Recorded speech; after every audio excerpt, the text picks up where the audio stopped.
setiap kabupaten yang mendapatkan alokasi kinerja mendapatkan dana tambahan untuk dana desanya sebesar kurang lebih 240 juta per desa. Oleh karenanya perlu kita ketahui bahwa alokasi kinerja ini hanya diberikan kepada desa dengan kinerja yang baik. Jumlah desa penerima alokasi kerja ditetapkan secara proporsional berdasarkan jumlah desa pada tiap kabupaten. Artinya setiap kabupaten memiliki jumlah penerima alokasi kinerja yang berbeda, yang rumusannya nanti akan kita bahas.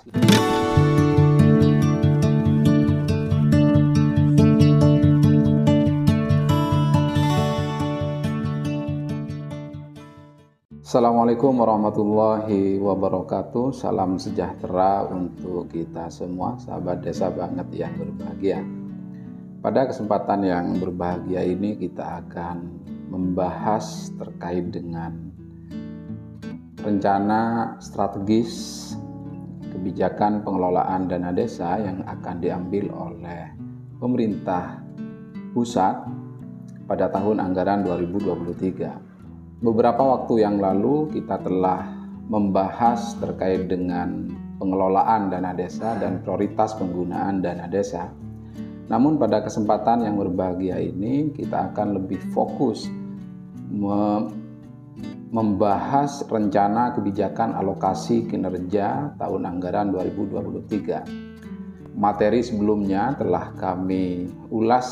Arah kebijakan dana desa tahun anggaran 2023 yang dialokasikan kepada 74.960 desa di 434 kabupaten, di mana pagu dana desa yang ditetapkan setiap desa dihitung berdasarkan 4 rumus. Yang pertama yaitu alokasi dasar, alokasi afirmasi, alokasi formula, dan alokasi kinerja. Pada kesempatan ini kita akan mendalami pembahasan kita tentang alokasi kinerja yang pada tahun 2022 alokasi kinerja ini dipatok persentasenya sebesar 4%. Setiap kabupaten yang mendapatkan alokasi kinerja mendapatkan dana tambahan untuk dana desanya sebesar kurang lebih 240 juta per desa. Oleh karenanya perlu kita ketahui bahwa alokasi kinerja ini hanya diberikan kepada desa dengan kinerja yang baik. Jumlah desa penerima alokasi kerja ditetapkan secara proporsional berdasarkan jumlah desa pada tiap kabupaten. Artinya setiap kabupaten memiliki jumlah penerima alokasi kinerja yang berbeda, yang rumusannya nanti akan kita bahas. Kira-kira desa yang berkriteria apa saja yang mendapatkan alokasi kinerja ini? Penting untuk kita ketahui agar setidaknya desa kita mendapatkan reward dari alokasi kinerja yang dirumuskan oleh Kementerian Keuangan yang menjadi bagian dari pendapatan transfer desa, yaitu dana desa. Alokasi kinerja dana desa sejak tahun 2020 sampai dengan tahun 2022, penilaiannya dilakukan oleh pemerintah pusat dengan keterbatasan yang ada. Namun pada formulasi rencana kebijakan alokasi kinerja pada tahun anggaran 2023 ini, rencananya akan melibatkan secara optimal pemerintah daerah dengan beberapa ketentuan yang dipersyaratkan dalam Peraturan Menteri Keuangan yang nantinya akan diatur biasanya setiap tahun anggaran berjalan. Alokasi kinerja dana desa tahun 2023 merupakan aktualisasi dari target pembangunan perdesaan dalam RPJMN tahun 2020 sampai tahun 2024, di mana perkembangan status pembangunan desa meningkatnya jumlah desa mandiri sebanyak 9.115 desa, meningkatnya desa berkembang sebanyak 5.588 desa, serta menurunnya jumlah desa tertinggal sebanyak 15.920 desa. Penurunan angka kemiskinan desa dari 12,9% pada tahun 2019 menjadi 9,9% pada tahun 2024. Ini merupakan target pembangunan perdesaan yang tertuang di dalam RPJMN pada tahun 2020 sampai tahun 2024. Yang kedua yaitu pemberian alokasi kinerja kepada desa yang memiliki hasil penilaian kinerja terbaik agar desa-desa dapat bersaing secara sehat dalam memperbaiki kinerjanya. Pada rumusan alokasi kinerja dana desa tahun 2023, alokasi kinerja yang lebih proporsional dengan pelibatan pemerintah daerah dalam rangka penilaian kinerja desa. Artinya, penilaian kinerja desa dilakukan bersama oleh pemerintah pusat dan pemerintah daerah dengan alasan karena pemerintah kabupaten atau kota lebih mengetahui kondisi di desa-desa di daerahnya dan indikator-indikator yang digunakan untuk penilaian kinerja desanya dapat ditambahkan sesuai dengan tujuan dan kondisi setiap daerah. Sehingga terdapat insentif melalui alokasi kinerja dana desa bagi desa yang menurut daerah memiliki kinerja baik. Rencana kebijakan penilaian kinerja desa dalam menentukan alokasi kinerja dana desa tahun anggaran 2023 terdapat beberapa tahapan. Yang pertama yaitu penentuan jumlah desa penerima yang alokasi kinerja dalam dana desa tahun 2023 oleh pemerintah pusat. Tahap pertama yang dilakukan yaitu penilaian kinerja desa oleh pemerintah pusat tahun 2022. Jadi data sudah ready di tingkat pusat berdasarkan beberapa sumber data termasuk Omspan yang dilaporkan oleh pemerintah daerah setiap semesternya. Laporan tersebut merupakan kriteria utama.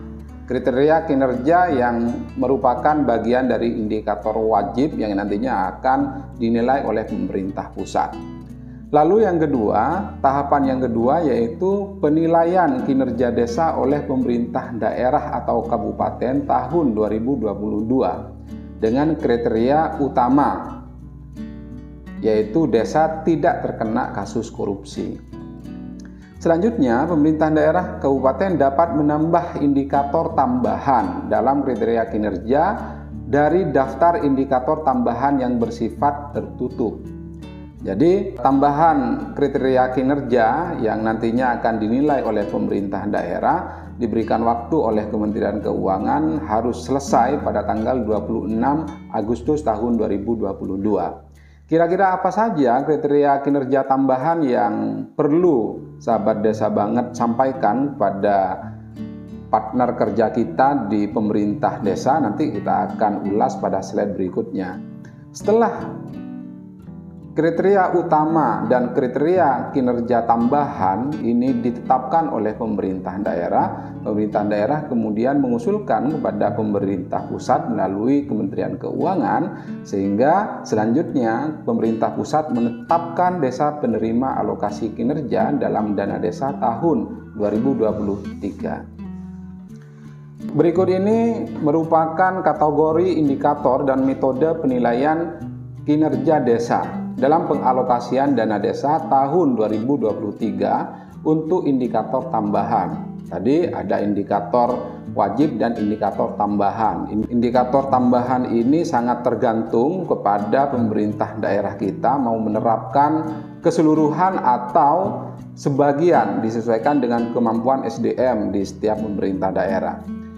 Kategori pengelolaan keuangan desa memiliki beberapa indikator.